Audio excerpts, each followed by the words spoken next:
Oi, seja bem-vindo ao meu primeiro vídeo do canal. Eu falei, tá falado, reagindo com quem? Com quem? Comigo mesmo, com o Naubert. Seja bem-vindo, fique à vontade e roda a vinheta. Não tem vinheta não? Não tem vinheta, então vamos pro vídeo. E hoje vamos reagir a um autista que hackeou e roubou 3,4 bilhões de dólares na Dark Web. Essa eu quero ver. Meu papai, vamos lá.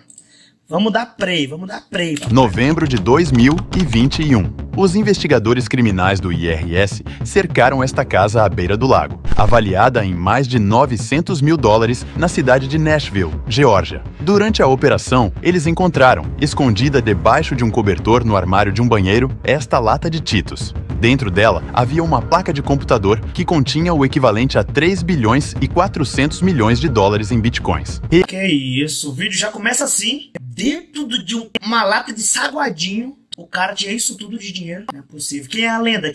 Vamos lá, continue, tá interessante. Já apareceu duas novinhas aqui, o homem é uma máquina pelo jeito. Ele é Jimmy Zong. Se tornou o protagonista do maior roubo de bitcoins da história da Dark Web, levando mais de 50 mil bitcoins da Silk Road, que naquela época era um dos mercados mais sombrios e perigosos da Deep Web. À primeira vista, Jimmy parecia apenas um estudante. Olha a cara do safado. Olha a cara. Meu Deus, o cara não daria nada por ele, gente. Não daria nada. Se esse cara passasse perto de mim, eu que daria um dinheiro pra ele. Olha aí como é as coisas. De informática introvertido, diagnosticado com autismo, mas sua mente brilhante criou um plano ousado. Jimmy Zong cresceu no condado de Cobb, ao norte de Atlanta, filho de imigrantes chineses. Seus pais passavam a maior parte do tempo trabalhando ou brigando entre si, e raramente demonstravam qualquer tipo de afeto.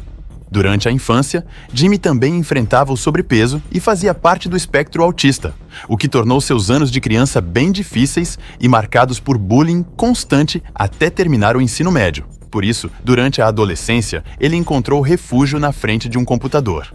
Na internet, ninguém o julgava pela aparência, e ele podia se comunicar só escrevendo.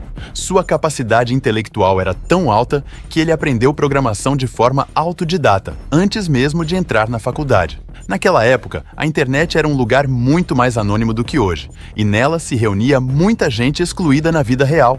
Com o tempo, seus pais se divorciaram, e depois de se formar no colégio aos 18 anos, ele conseguiu entrar na faculdade graças a uma bolsa. Se matriculou em engenharia de computação na Universidade da Geórgia. Ao se mudar para a cidade universitária de Athens, longe de Atlanta, sua vida tomou outro rumo. Ele estudava algo que realmente amava. Começou a conviver com pessoas com interesses parecidos, saía para beber e conhecer garotas. Mas pela primeira vez, sentia que as coisas estavam começando. Já dava pra ver daí que de lerdo ele não tinha nada. Porque a gente vê hoje em dia a maioria dos autistas são quietinhos na deles, tranquilidade. Já ele não. Pervertido, corre de mulheres, bagaceira, bebidinha. Com certeza não anda ligado aquelas coisinhas ilícitas. Mas vamos lá, continue. Tentando a melhorar. Em 2009, foi gerado o primeiro bloco de Bitcoin, e Jimmy fazia parte daquela primeira leva de curiosos que exploravam essa nova tecnologia. A rede ainda era minúscula, e a dificuldade para minerar era quase zero, o que permitiu que ele conseguisse cerca de 5 mil Bitcoins usando apenas seu notebook. Hoje isso representa uma fortuna, mas naquela época as moedas praticamente não valiam nada. Com o tempo, Jimmy parou de dar importância e simplesmente esqueceu aquele notebook com todas as criptomoedas dentro. 2 anos depois, o Bitcoin chegou a valer $1, e Jimmy lembrou que em seu notebook antigo tinha 5 mil Bitcoins que valeriam uns 5 mil dólares. Correu para procurar o computador, mas infelizmente o disco rígido estava danificado e não conseguiu recuperar a maior parte do tesouro. Não. Já deu ruim. Ficou milionário, ficou rico e pobre. Vamos lá. De qualquer forma, Jimmy enxergou aí uma oportunidade. O Bitcoin servia para sair para farra com os amigos e finalmente se sentir aceito. Por isso, colocou como meta minerar mais Bitcoin de qualquer jeito. No entanto, em 2011, a comunidade do Bitcoin já tinha crescido muito. Existia uma exchange enorme chamada Mt. Gox, e a dificuldade de mineração tinha subido tanto que já era impossível minerar Bitcoin apenas com um notebook. Em agosto desse mesmo ano, Jimmy se registrou no Bitcoin Talk, o maior fórum de Bitcoin, usando o pseudônimo MB300SD. O 300SD era um modelo da Mercedes-Benz que Jimmy sonhava em ter.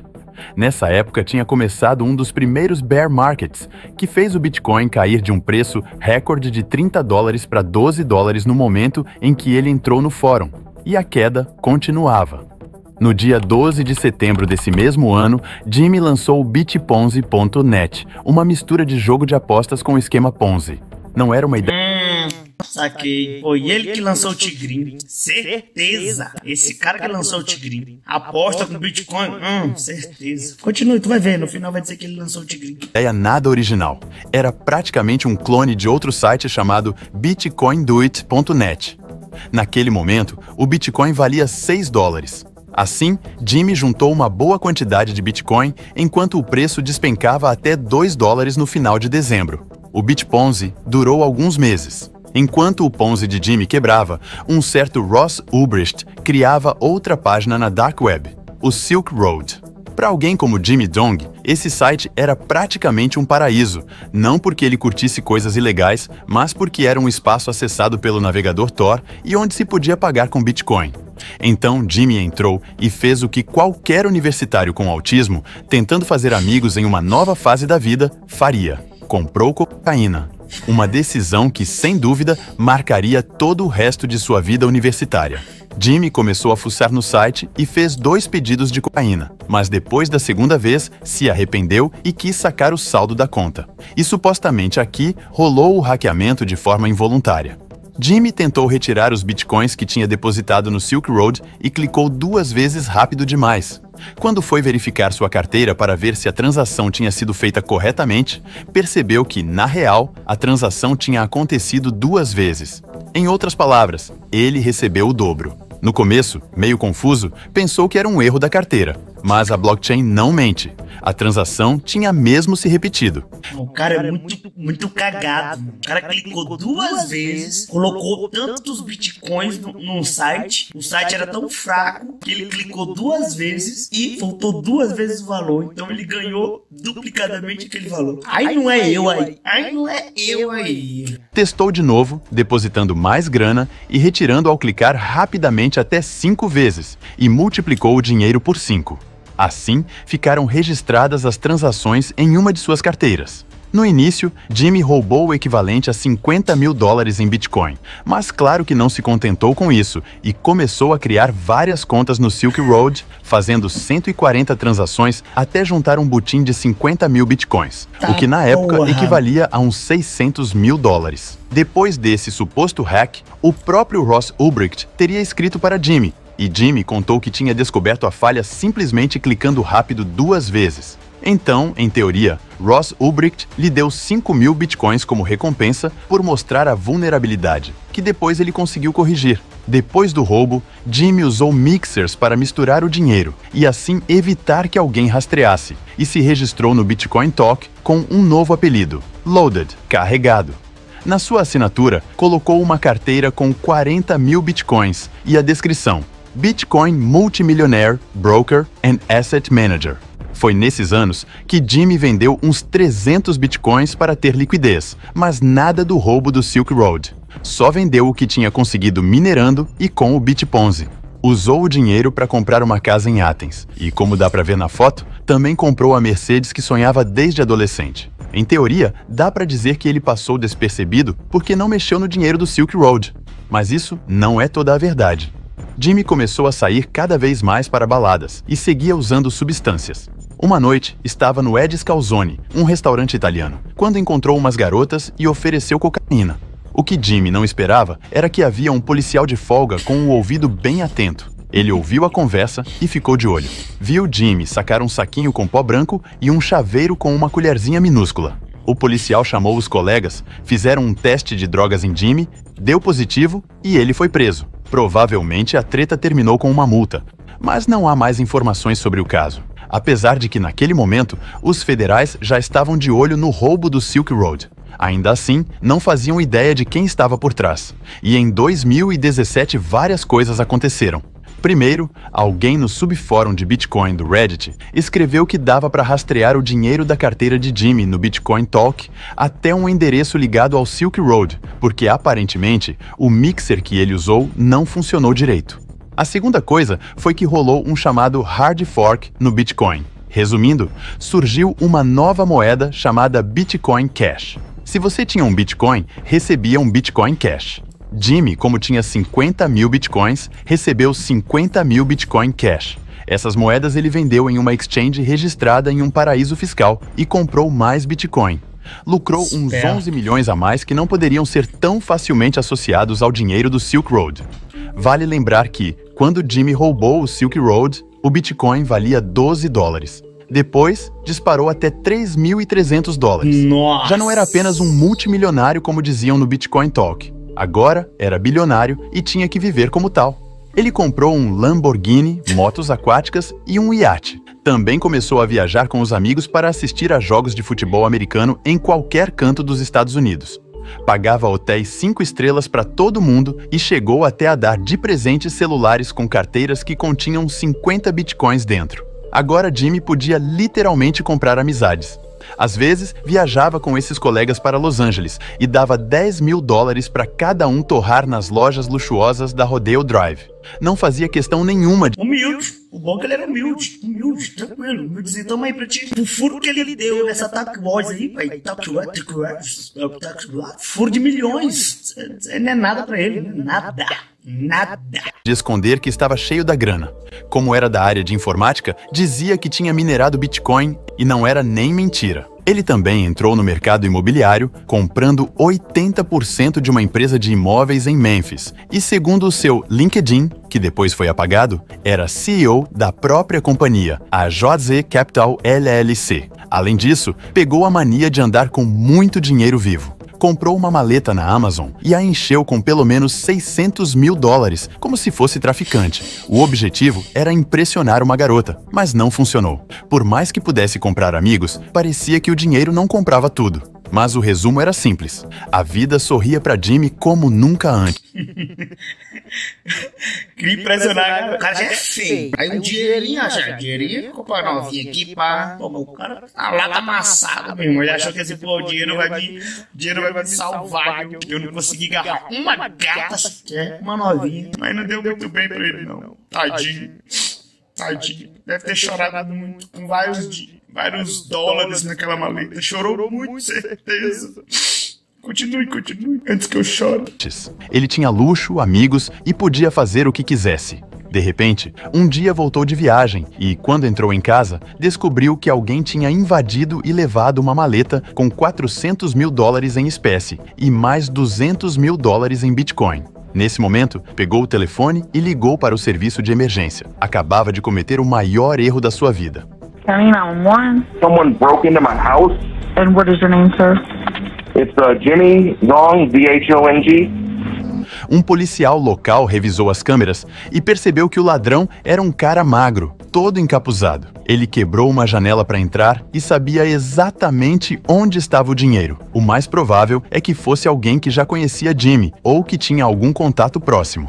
Apesar das imagens, a polícia não conseguiu identificar o suspeito e o caso foi arquivado. Como Jimmy ficou paranoico com a ideia de ser roubado de novo ou de alguém voltar a invadir sua casa, ele se mudou para uma área mais isolada, na rua Hidden Harbor Trail, em frente ao Lago Lanier. Só que, enquanto Jimmy curtia seus luxos mais afastado e tentando passar despercebido no novo bairro, existiam uns funcionários que nunca deixam nada passar. Estamos falando do IRS, Internal Revenue Service, o equivalente à Receita Federal, casa de alguns dos agentes e investigadores mais preparados do planeta.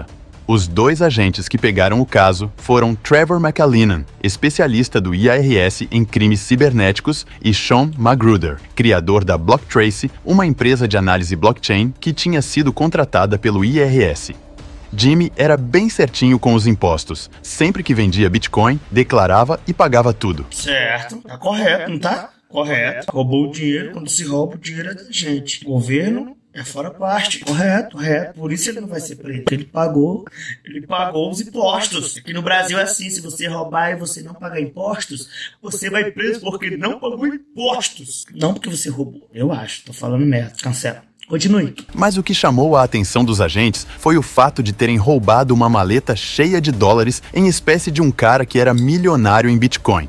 Não é que já suspeitassem que ele fosse o autor do roubo do Silk Road, mas havia alguma coisa estranha, e eles queriam descobrir exatamente quanto dinheiro ele tinha para calcular quanto imposto deveria pagar. Para saber se Jimmy lavava dinheiro em algum paraíso fiscal, primeiro pediram ao provedor de internet dele todas as informações sobre o seu endereço de IP. Assim, os agentes tinham nas mãos o histórico de navegação de vários anos de Jimmy. Mas só para deixar claro, o ISP tem acesso ao seu histórico, mas em princípio apenas as páginas que você acessa, não ao que você faz dentro dessas páginas. Explicando de forma mais simples, agora mesmo a sua operadora sabe que você está no YouTube, mas não sabe exatamente qual vídeo está assistindo lá dentro.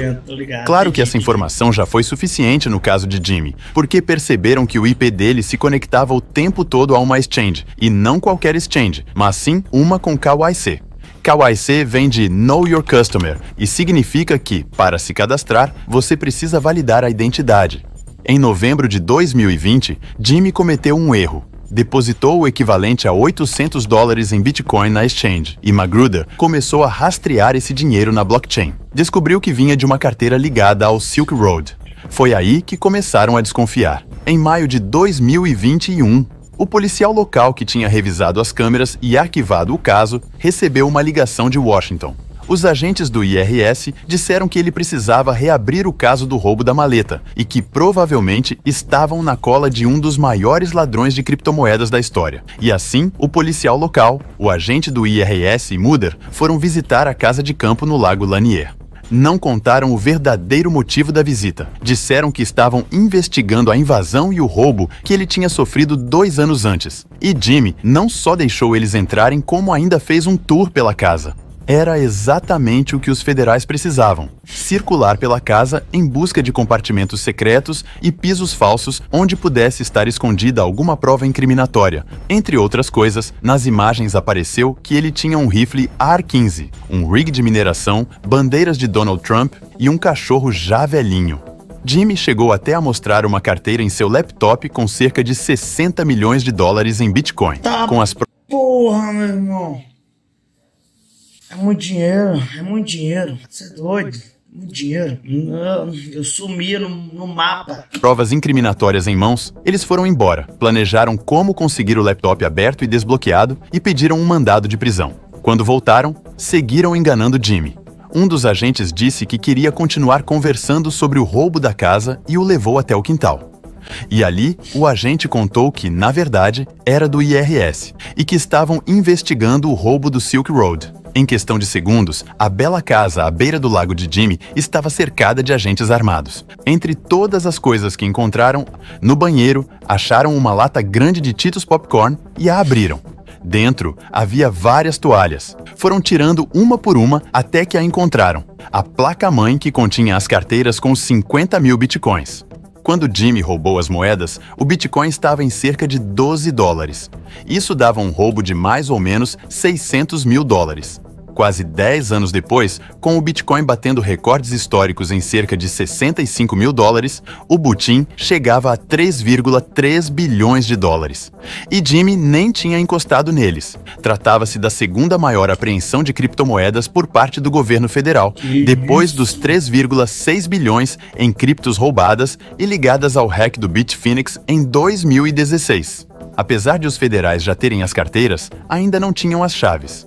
Jimmy acabou colaborando com o IRS e entregou as moedas. Inclusive, tiraram dele algumas que, aparentemente, ele tinha conseguido de forma legítima muito antes do hack. Enquanto o julgamento se arrastava, Jimmy perdeu tudo: amigos, dinheiro e luxos. Chegou até a trabalhar como motorista da Uber no seu velho Mercedes-Benz. Finalmente, em abril de 2023, ele foi condenado a 1 ano e 1 dia de prisão por fraude eletrônica. Segundo o próprio site do Departamento de Prisões dos Estados Unidos, Jimmy saiu da cadeia no dia 3 de abril de 2024. A defesa de Jimmy alegou que não havia vítimas no roubo, já que se tratava de dinheiro de atividades ilegais. Os federais ficaram com as criptomoedas e, como costuma acontecer com outros bens apreendidos, teoricamente elas foram leiloadas. O que fica claro é que o caso de Jimmy Jong levanta uma dúvida. Devemos considerá-lo um cybercriminoso ou apenas um cara que tropeçou por acaso numa máquina de fazer dinheiro infinito? Ele não tem nenhum erro, o cara fez tudo certinho, ele só achou uma brecha onde não deveria ter. A culpa é dele? Não, a culpa não é dele, a culpa é de quem não soube fazer o site direito, não é não? E aí, o que vocês me dizem? O que vocês acham disso? Deixe seu comentário se gostou, vai ter mais, e é isso. Um beijão pra você. Fique com Deus. Tchau, tchau.